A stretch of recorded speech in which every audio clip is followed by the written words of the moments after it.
the game we've had circled on this show for quite a while. What game is it? Let me know. It's the Packers and the Vikings on New Year's Eve. I mean, I'm gonna. I have nothing to say in this game. So I'm gonna. to be, I did expect there to be. I guess the stakes are extremely high. Paul, are we gonna tell all the Packers fans what you're becoming? What am I becoming? Are you ripping this off? No, no. Ziggy, See, I think he's ripping it off. We talked about this in the last. Take it off. Take it off.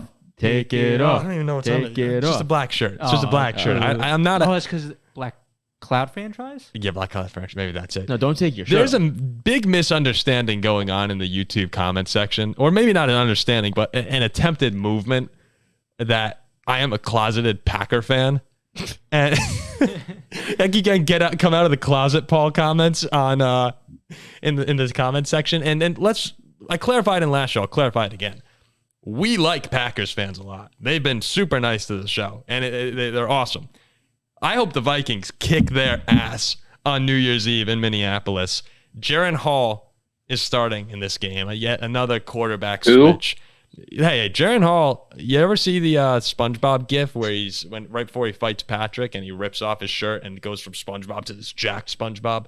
That's going to be Jaren Hall. We saw Jaren Hall play earlier this season. That's not who Jaren Hall is. He looked good on that drive against Atlanta. Yeah, Jaren Hall he rips off his shirt and it's Weenie Hut Jr. Oh, jeez. I feel like that's what we're getting this weekend. Here's my objective opinion on this game. I am very excited to see Jaren Hall come in and play. Do I expect the Vikings to win right now?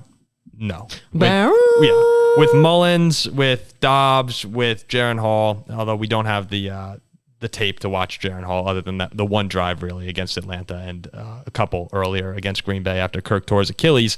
The problem for the Vikings all year has been turnovers, and we saw it last week against Detroit. Nick Mullins had 4 interceptions.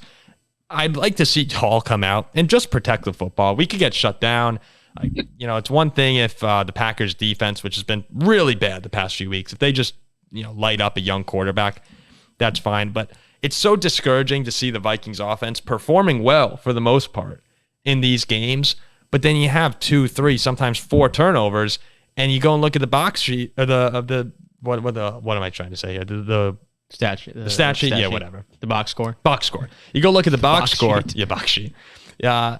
The box score and the Vikings look like they compare statistically, and then they get crushed in the turnover battle. So Jaren Hall, to me, just go out there and play a clean football game. That's all I want to see from them. Ty Chandler's at running back. All of a sudden now, it seems like Vikings Twitter has influenced Kwesi a little bit, even though I'm sure that's not the case.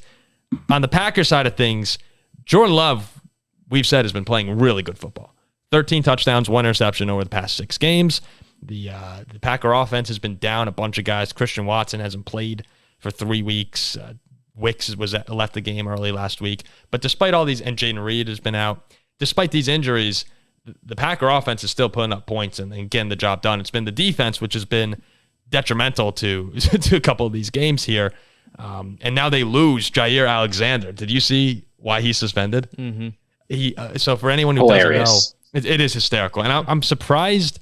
Is it a shot at the Vikings for suspending Jaire Alexander before the Viking game? Is it like we're that confident we can shut you down? I'm surprised. Why not just let him be a captain for that game? He's from. Well, no. So the problem wasn't that he went out there. Actually, the problem was what he said when he was out there. Yeah. Did you see? So him coming out and rush. So here's the thing: a lot of folks don't know because they've played Madden. I think this is actually probably what happened to Jaire Alexander. Is in Madden when you win the coin toss, you get 2 choices, right? You can kick or defend, right? Yeah. But in the NFL, you actually have 3 choices. You can kick, you can defer to choose in the second half, or you can defend. So Jaire went out there and said defend. And what that meant, if it hadn't been immediately clarified, is the Packers would have been kicking off in the first half and then kicking off again in the second half. So what you actually do when you go out there is you defer your choice to the second half of whether or not to kick or receive. So if you say defend, you're making your decision there. And then the Panthers would have got to make their decision to start the second half. Oh. And that's why. So he goes, I want our defense to be out there. And he said, everyone looked at me like I was crazy. And the ref said, you mean defer? And he said, yeah, I guess. So it was just like a really bad by Jaire. And Matt LaFleur And then he made that comment. Yeah, he wasn't supposed to be out there. Then he That's almost funny. And that was a Funny, 3-point game. If the ref hadn't helped him out, which the ref's under no obligation to help you out, but if the ref hadn't helped him out, they would have lost the game because he did that. LaFleur was pissed. He's like, you can't make that mistake. I guess I would be too. Yeah, you can't. Well, first off, he's running out there when he's not captain. And second, he doesn't know the rules. I mean, the fact he's from Carolina, though, I would have just let him be the captain for that game. Oh, of course. Just put him out. I there. like Jaire. Have you ever heard him talk? Jaire? Yeah. Or does he sound dumb? Just watch the interview and get back to me on how he sounds. Great football player. Nothing wrong with him as a football player. That's all that really matters. Just go He's watch making him the big talk. bucks to bat down some balls. But again, for a Packers defense that has been so bad over the past few weeks, suspending him, I understand it was bad, and maybe it's good on the in the Packers. biggest game of their season. Maybe it's good for the Packers for, I guess rightly defending their honor in ways, but it seems a little dumb to me to suspend one of your best players in arguably, your biggest game. I mean, now an elimination game. Now they'll go on the road to their rival in their biggest game of the year, beat you, and then say, wow, that was without Jaire. And remember, stop it. And remember who's on the other side is Justin Jefferson. Like that's, Jaire was successful against him last year down in Lambeau when he was grittying on top of him. He got under his skin. He did. But you suspend that guy.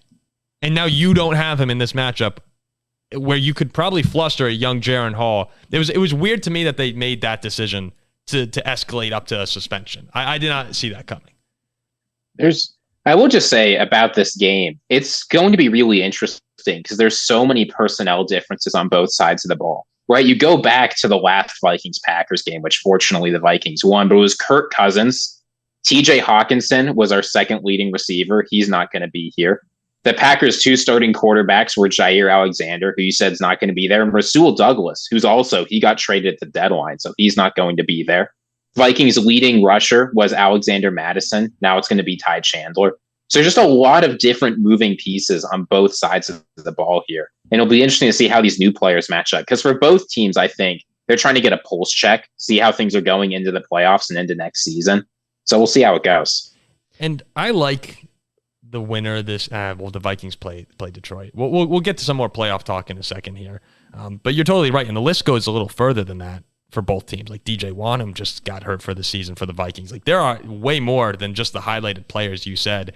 It'll be a lot of fun though. And this is a good test for Jordan Love to go up against Brian Flores' defense again, blitz heavy defense. And if you don't have some of these weapons, we'll see. Okay, will the Packers be able to adjust throughout the game? It comes down to me on which one of these young quarterbacks just make less mistakes. Like throw the ball away instead of throwing into triple coverage, stuff like that. You trust Love if you're a Packer fan right now. Yeah, you do. We have no idea what we're getting from Jaren Hall. But again, this is not going to be an easy game for Jordan Love playing at night in a huge game, the biggest game of their season on the road against the rival. It's not going to be easy.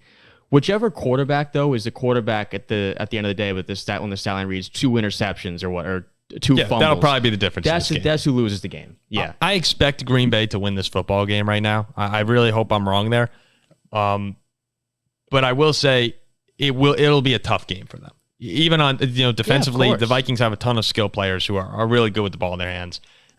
I'm excited. Yeah, I heard what doesn't bode well for Minnesota is the fact that for yet another year in 2023, Green Bay, Wisconsin is the drunkest city in America.